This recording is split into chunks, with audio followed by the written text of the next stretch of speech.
Beetlejuice. This was an iconic cult classic horror comedy movie that had some very powerful star power, aka it featured Alec Baldwin, and with the main star being Michael Keaton as a very iconic villain that you would come to know as who the movie is named after. This was a movie that I had not seen before in my life until now, when I was put into a situation where I would really appreciate movies and the viewing experience, which was basically a 9-hour connecting flight. And believe me, when you're stuck inside of a seat that's the size of a chicken coop for several hours, only with occasional breaks to a wormhole toilet, and eating airplane food, which the quality would make your school lunch lady sigh in relief at her own work, yeah, you're going to get very into watching the catalog of movies that they offer. And what do you know? They offered Beetlejuice 1988 as one of the movies, so I decided to watch it, and now I'm bringing to you guys a review as I'm back from my vacation, still jet lagged, looking a little crazy, my ears still fully haven't ringed out, but nonetheless, I'm very excited to make this review because I got to enter the wonderfully weird mind of Tim Burton and his creation, and this cultural icon of a movie which had a sequel all these decades later. So let's venture into it. Oh yeah, by the way, I also will be covering the sequel Beetlejuice in my next video, so look forward to that. Wait, shit. I just realized, I just said Beetlejuice more than 3 times. Oh my god, this motherfucker about to show up and cause me hell. Oh man, I can already hear him pulling up, bro. The pimp from the underworld is about to pull up on me and pull some antics. Where he at? Fuck Fred, fuck Howard, and fuck all of them. What about Robin? She's hot, right? Robin? Yeah. Who cares about that bitch? You know, I'm not the bustiest broad in a Roger Rabbit movie, but I don't think that that's the right guy. It might be his clothes. Might be his nose. I don't know. It's either his nose or his clothes. I don't think that's the right dude. So let's try one more time. Beetlejuice, Beetlejuice, Beetlejuice. Well, I attended Juilliard. I'm a graduate of the Harvard Business School. I travel quite extensively. I lived through the Black Plague, and I had a pretty good time during that. I've seen The Exorcist about 167 times, and it keeps getting funnier every single time I see it. There we go. That's the right pimp from the underworld. He's not as legendary as the other dude, but nonetheless, I need Michael Keaton here to get me through this movie review. So without further ado, it is your boy, the Horrorlander. What's up, people and patrons of the night? You are going to be venturing into the afterlife with me, so make sure you get your waiting registration number and sit tight for this review because it's going to be a wild ride through a wild movie, which will hopefully put a smile on your face just as the movie did. Let's go. So the movie opens up with an optimistic young couple named Barbara and Adam. Adam is played by Alec Baldwin. As you may know, he's a famous actor. So you got some star power going up early in the movie before you even get to Michael Keaton's performance. This young couple are basically enjoying each other's company. You got some strange characters with like a real estate investor that keeps bothering them every other day. She's got quite the personality on her too. And it's a very strange looking house. I don't know who designed this thing, but it looks definitely like some type of Tim Burton shit. So you definitely get his flair right away. Barbara and Adam are getting ready to go on vacation, so as they hop in their whip, basically drive around town, they get to this bridge area where this cute little dog appears in front of them. And obviously they can't run over the dog because if they did, boy, I would jump in there and jump them, bro. Don't worry about no demons or no ghosts. Now your boy gonna come in and jump you. So luckily they swerve away from the dog, but unfortunately that means they go off the side of the bridge with their car dangling, and the weight of the dog is the only thing keeping the car in balance. And this gangsta stepper, this dog, basically steps off and sends these two plummeting down into a river, essentially drowning. And first of all, this dog knew his judicial system, and he knew that he could get away with crime, so I gotta respect it, bro. Listen, the dog took some lives, but I respect the fact that he knew his boundaries, he knew the system, and ain't no need for a lawyer when all dogs go to heaven, so shout out to the dog. You then see that Barbara and Adam are back at their house, except there's some weird things going on, such as them putting their hands into the fireplace to warm it up, and next thing you know, their fingers light on fire and they cannot feel the pain. There's some other strange things that happen as well, such as them not having a reflection in the mirror and other sort of weird, supernatural, paranormal things that make them realize that, oh shit, they died. Yeah, these guys are officially now ghosts haunting their house. And they eventually end up getting this manual, which is like a handbook for the deceased, which lays out all the different things involving the afterlife, ghosts, demons, etc. And as they try breaking out of this purgatory, specifically with Adam going first, they go into like weird worlds, these sand dimensions with giant sandworm creatures, which are like giant pythons with mouths of sharp teeth. And inside the mouth of sharp teeth is another mouth of sharp teeth on some xenomorph shit from Alien.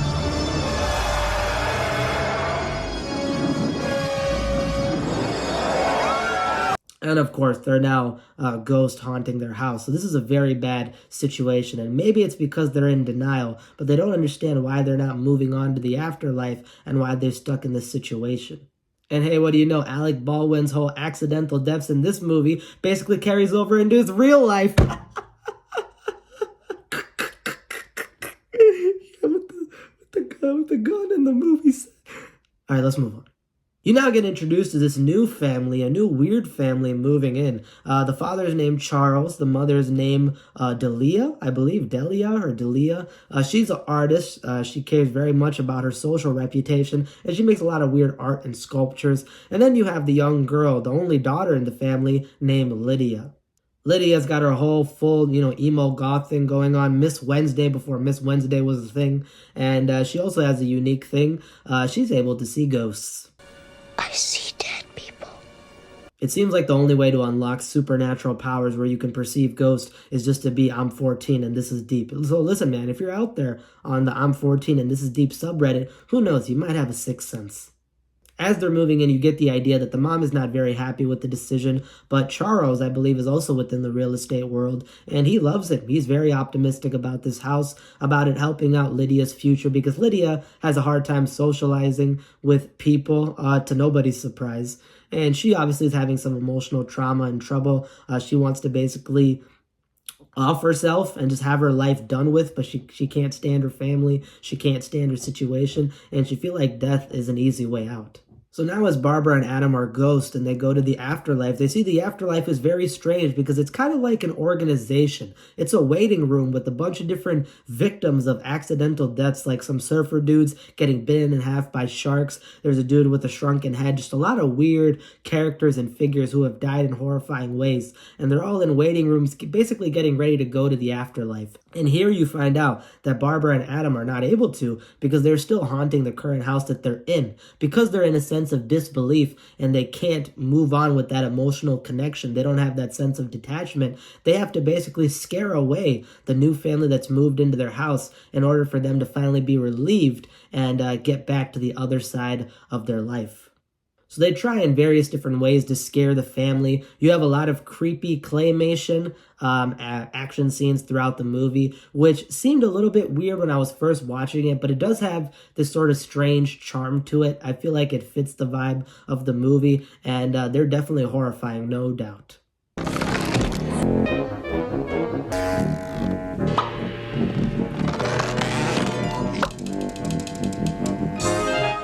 And of course, as the main agent broker would say in the afterlife, Not bad, not bad.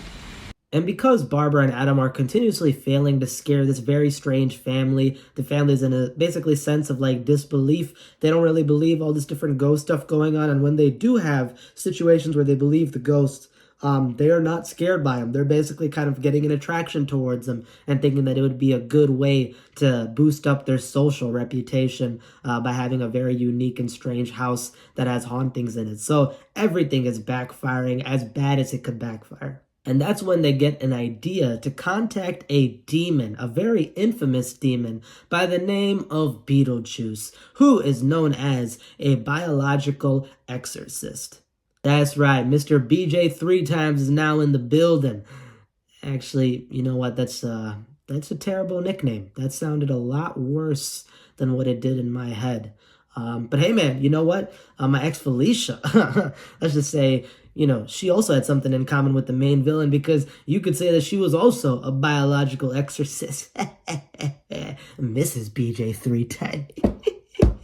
Okay, no, seriously, we need to move back to the review. This is getting into some degenerate ass shit, y'all. And I'm blaming y'all. Don't look at me that I'm the one making the video. I'm gonna find a way to pin the blame on y'all, and y'all gonna have to deal with it, bruh.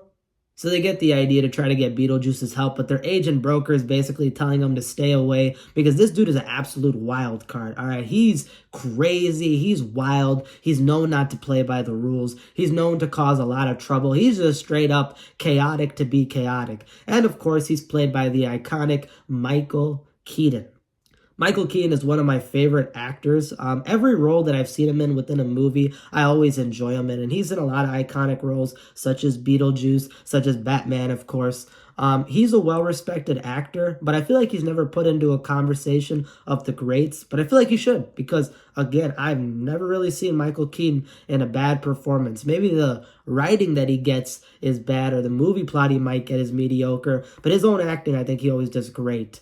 And you can definitely tell that he loves playing Beetlejuice because he hands it up, man, and I don't blame him. The dude is always doing a lot of antics. He's always cracking jokes, and his humor is very funny. You know, he is wild and crazy, but it's not like a Jared Leto Joker type of thing. No, Beetlejuice here, he has an intelligence. He has a calculating mind behind his crazy and wild antics. And I feel like Michael Keaton is like the only guy who could play Beetlejuice. That's not to say that other people couldn't, but I feel like Michael Keaton was just born to play this role, and I really enjoy him. He really is the star of this movie, first and foremost. So eventually, as the antics and crazy things involving this family, Adam and Barbara, and this basically underworld afterlife business keep going on in the movie, it gets to a point that maybe not, somebody out there needs to require Beetlejuice's help. And that's when things really go wild. But I'm not going to go further than that because that's essentially the main structure of the movie. So yeah, you can get a good idea of what it's about without me spoiling too much. Overall, I had a fun time. This is one of those movies that's very strange, very weird. It feels like a fever dream, but I enjoy it. It's a good kind of fever dream, and that's kind of what Tim Burton, I feel like, is going for with his wonderfully weird creation. Also, I have to give credit to Michael McDowell. This is his screenplay. He's a famous horror screenplay writer as well, and also an author. He wrote some, I believe, vintage horror books that a lot of people like, such as The Elementals. That's one of his most famous ones. So they did a good job with the movie. And although it doesn't really have much of a plot, it's a very simple plot, and sometimes it can kind of be all over the place. I like a lot of the different visuals and humor in here.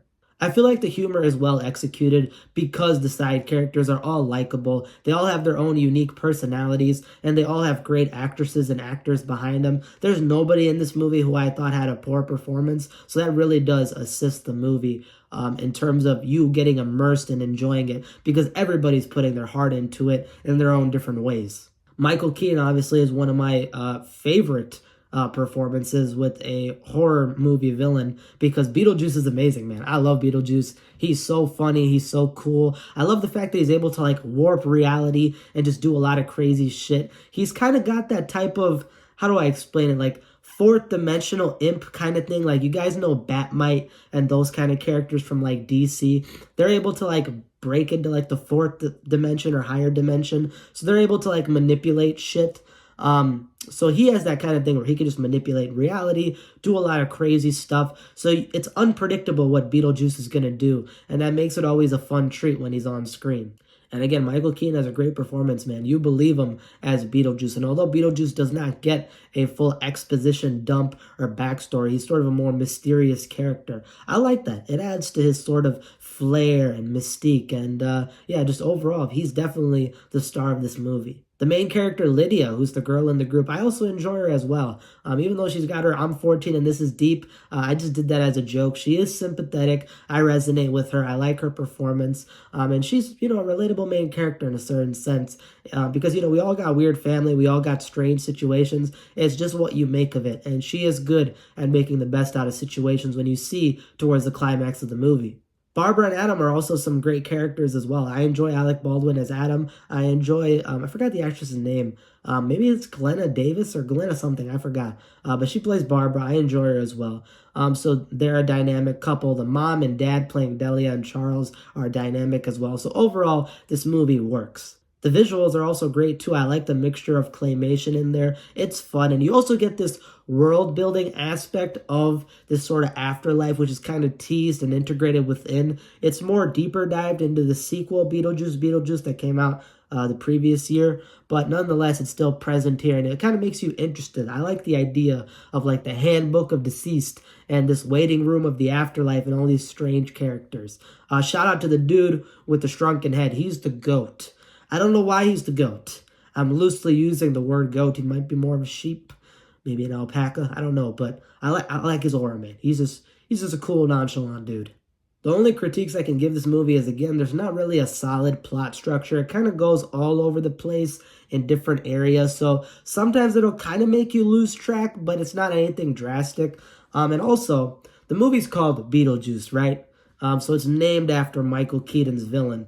But Beetlejuice is not as much of a focal point in the movie as I thought he would be. More of the focus is on Lydia, on Delia, their family, and of course Adam and Barbara. So I feel like some of the other characters are taking more of a role than Beetlejuice himself. It's kind of like that thing that Godzilla and Kong kind of does, where some human characters get more focus than what you're kind of there for. That's not to say the other characters aren't great. You clearly heard me say that's not the case. But again, I feel like I wanted more of Beetlejuice because, again, whenever Beetlejuice is on screen, he takes the role. He's the star. He's amazing to see. And again, when a movie's named after him, I feel like there could have been more utilization of him. He's sort of just like this urban legend that keeps appearing. He doesn't have that much of a pivotal role. And actually, you'll see in the sequel movie, they integrate him, I think, better within the story. So overall, what do I give this movie? I'll give it an 8 out of 10. This is a good film, and I enjoyed it. I can see why it's a cult classic, iconic movie. I don't think it's the best thing in the entire world. Definitely not going to be in like my top horror comedies, but it's a good time. You're going to have a good time if you just sit back and enjoy this movie and take it for what it is. It's got some nice commentary. It's got some nice ideas, gimmicks, and cool characters. And, overall, I just feel like if you just ride with it, you're going to enjoy it. And I can see why some people very much love this movie. It kind of felt like back in the day, this was a niche kind of thing that, the other side of people rock with this movie. The ones that are into more weird, trippy kind of films, getting into the mind of Tim Burton and the screenplay of Michael McDowell. I could also see the inspiration of Beetlejuice in a lot of different media and material. I do feel like, Courage the Cowardly Dog, the writers there might have been inspired by Beetlejuice. Somebody on that team who was a key member, I feel like was inspired because a lot of the Courage stuff that you see in that cartoon felt like the sort of stuff you see here with the Beetlejuice movies. So, yeah, man, this was a great watch. I'm glad I got to watch it. Although it's not my favorite thing I've ever seen, I had a good time. That's all that matters. As long as I'm entertained, that's the first and foremost thing. And most importantly, it got me through that very rough traveling thing. Listen, people, traveling is great. I love my trip to India, but that plane ride, man, getting 24 hours through airplane security checks and waiting, man. Only Beetlejuice could save me. Although when I chanted him 3 times, nobody came.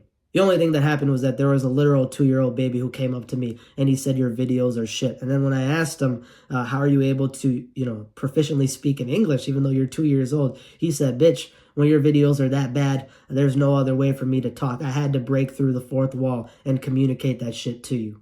Even Rotten Tomatoes don't give that kind of slander to people. But I got it.